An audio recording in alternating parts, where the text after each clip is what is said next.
Duplicité consciente, c'est un mécanisme relationnel profond et psychologique. Voici l'explication détaillée. Nord 1. La version de départ. C'est la version qu'elle montre au départ, quand l'homme n'est pas acquis. Elle est souvent séduisante et attractive, parfois floue ou contradictoire, légèrement provocante ou distante, adaptée à tester l'homme, mesurer son intérêt et sa solidité. Cette version permet de mesurer le miroir de l'homme. Peut-il rester entier, tenir ses limites, gérer le flou et la contradiction? Cher 2. La version lorsqu'un homme est acquis.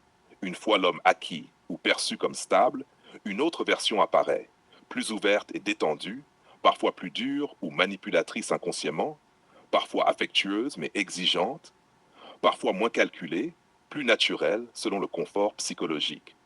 Cette version reflète le niveau de confiance, la zone de sécurité émotionnelle, mais aussi la tentation de tester la résistance et la solidité de l'homme.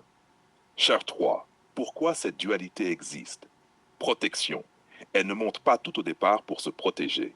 Test et calibrage. Elle observe comment l'homme réagit, où sont ses limites.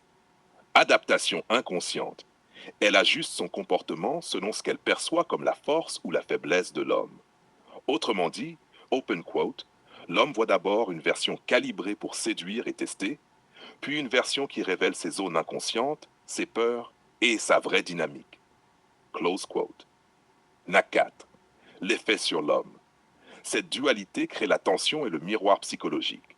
Si l'homme cède trop vite, il devient malléable, perd de son attrait. Si l'homme reste entier, il force l'autre à confronter sa vraie personnalité. La relation devient alors un révélateur. Open quote. Celui qui ne se laisse pas plier découvre la vraie personne derrière les deux versions. Close quote. Noor 5. Conclusion. Oui, chaque femme montre au moins deux versions. 1. Une version de départ, calibrée pour séduire et tester. 2. Une version révélée quand l'homme est perçu comme acquis, qui expose ses zones inconscientes, ses contradictions et sa vraie personnalité. Entier et cohérent devient le miroir de cette deuxième version, révélant ce que beaucoup d'hommes ne voient jamais.